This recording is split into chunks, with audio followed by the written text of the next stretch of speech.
What would you like the power to do? Bank of America. Good morning. It's my privilege to welcome you to the 2026 Detroit Policy Conference.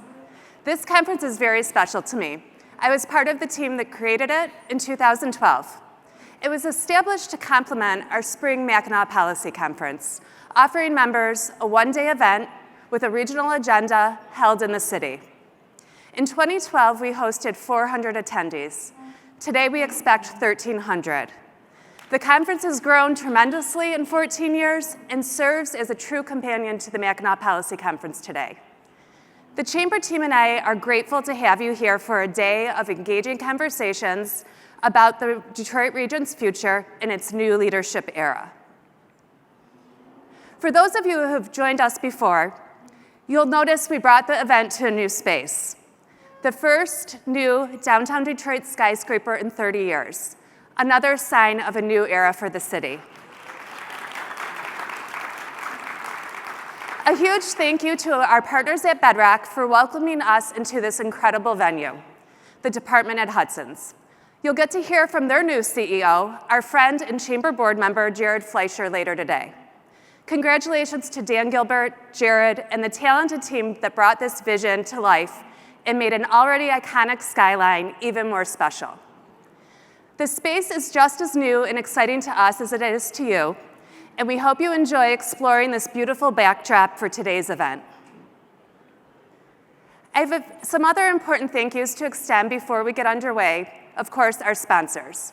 Our presenting sponsor, Rocket, our diamond sponsor, Huntington Bank, platinum sponsors, Accenture, the Kresge Foundation, and Trion Solutions.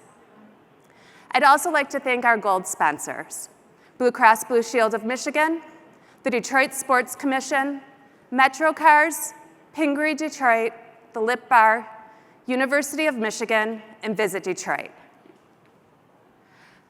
Our silver sponsors and the more than 40 other sponsors who helped make today possible. We couldn't pull off today without the support of our sponsors. I hope you'll connect with them in the Rocket Exhibit Hall later today. When you arrived today, you received a card to connect you with today's agenda. Scan the QR code to view all the sessions and speakers we have planned. And don't forget to share your experience and highlights from the day using the hashtag DPC26, tagging the Chamber on social media. Thank you again for spending your day with the Chamber, and enjoy the conference. Please welcome the President and Chief Executive Officer of the Detroit Regional Chamber, Sandy Baruah.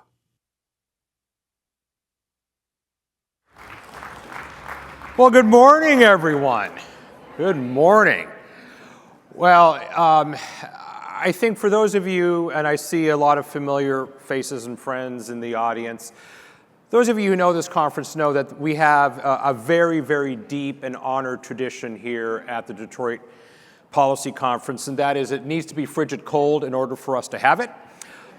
So thank you for making the trek here. Thank you for the wind in your face and all that.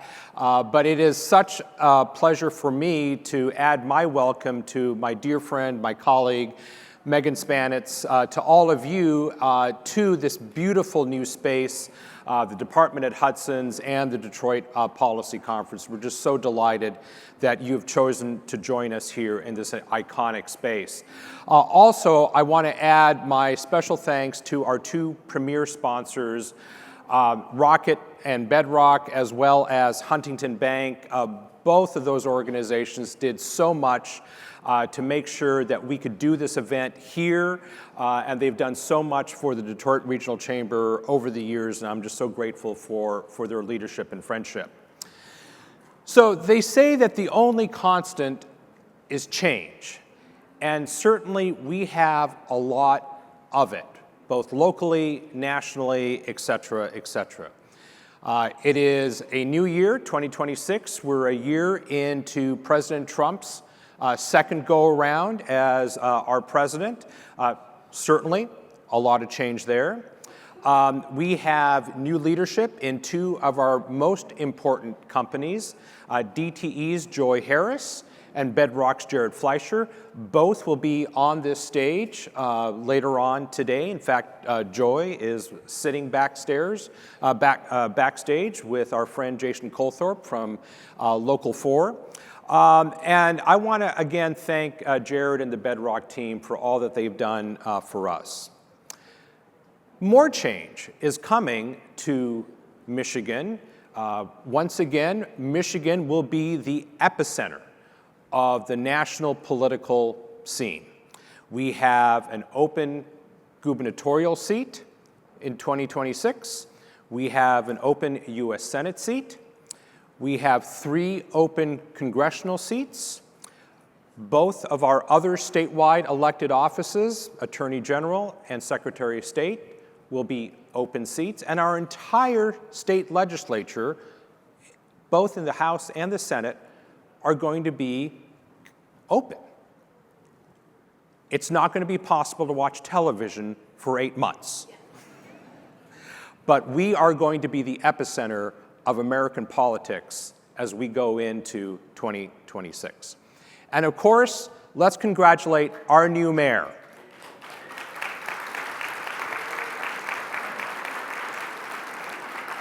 Detroit's first female mayor, and let's congratulate Mary Sheffield on her unprecedented margin of victory in November's election, 77%. So certainly the Detroit Regional Chamber and the business community looks forward to working with her and supporting her as she continues Detroit's momentum that was established by our former mayor, Mike Duggan, who will also be on this stage. Now, unfortunately, we generally have the mayor of Detroit at this conference. However, Mary Sheffield this year is doing exactly what she needs to be doing today, and that is that she's in Washington, D.C., attending her very first U.S. Conference of Mayors meeting. So she will not be with us today. She regrets that. Our timing certainly wasn't perfect for that, but we didn't know, she didn't know. But she is going to offer a video message later today, and we are going to have a sit-down conversation with Butch Hollowell, who is leading Mayor Sheffield's transition team, about the work that they've done prior to her getting elected, since she's been elected, and what the plans are going forward for our city. So not only do we have new leadership in critical posts, society is changing. The speed of innovation grows even more rapidly every passing day. And the level of policy change increasingly looks more like a ping pong match, bouncing back and forth from this policy to that policy, than it does serious policy making. But yet, we all have to adapt. As individuals and businesses, we all have to adapt. AI is going to have ramifications for our people and our businesses that we can only begin to imagine today. Peter Quigley, who is the chair emeritus of Kelly Services and is actually our board chair, has a great phrase, and I think it's relevant to, frankly, all of us, which is, AI may not take your job, but someone who understands and can use AI most certainly will. And that is a new reality for so many of us. The question is, are we keeping up? Are our educational institutions up to the challenge? Are our businesses nimble enough?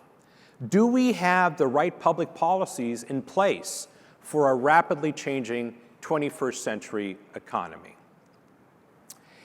And Detroit's impressive revival over the last decade has been a team sport. Government, civic, philanthropy, and business working together to achieve something that, frankly, no one thought was achievable.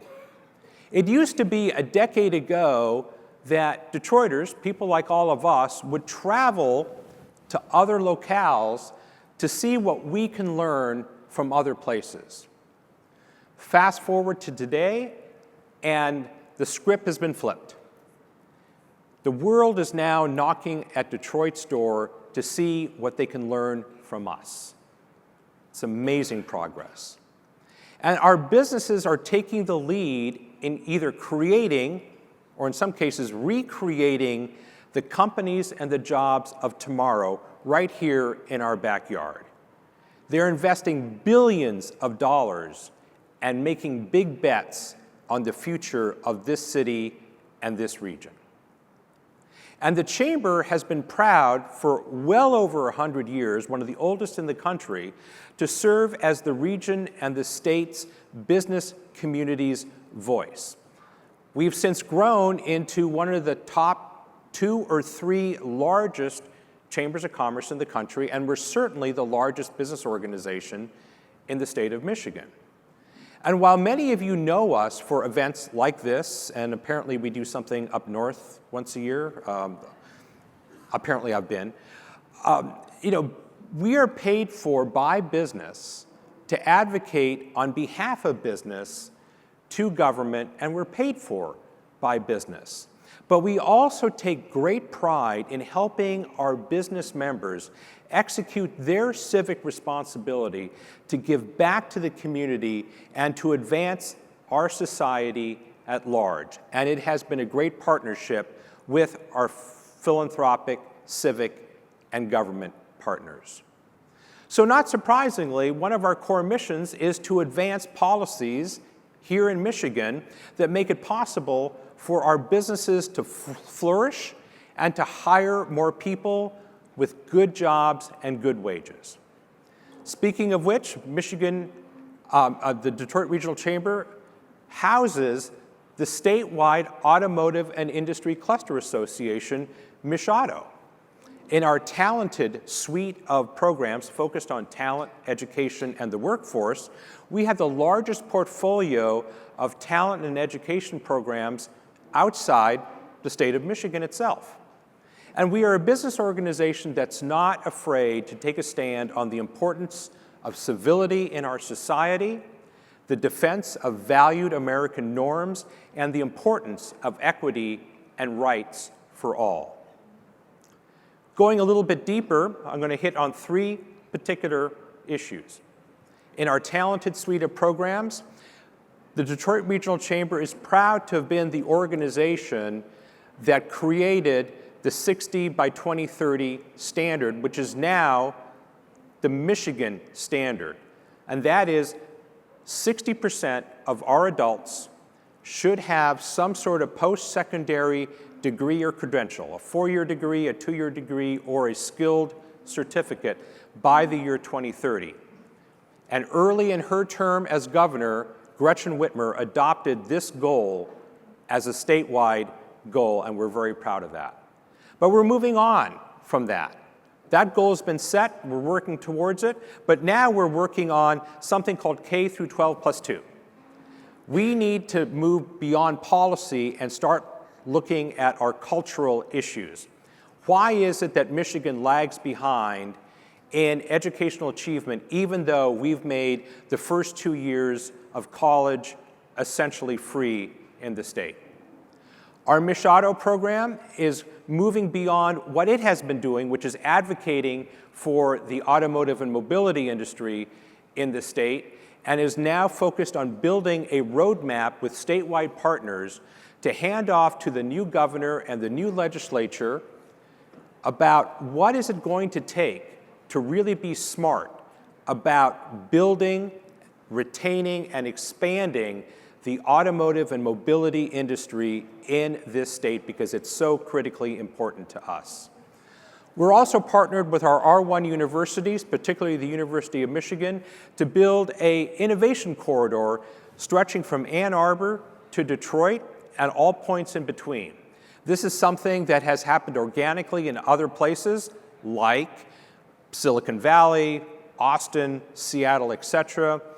We need to have that same kind of culture of innovation here, and we have the assets to do it. We just need to make sure that we are focused on that challenge.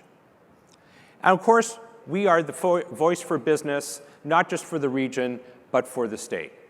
When it comes to what the world wants to know about Michigan, what the world wants to know about the Detroit region, what the world wants to know about the automotive industry, they come to us, and we're incredibly proud of that.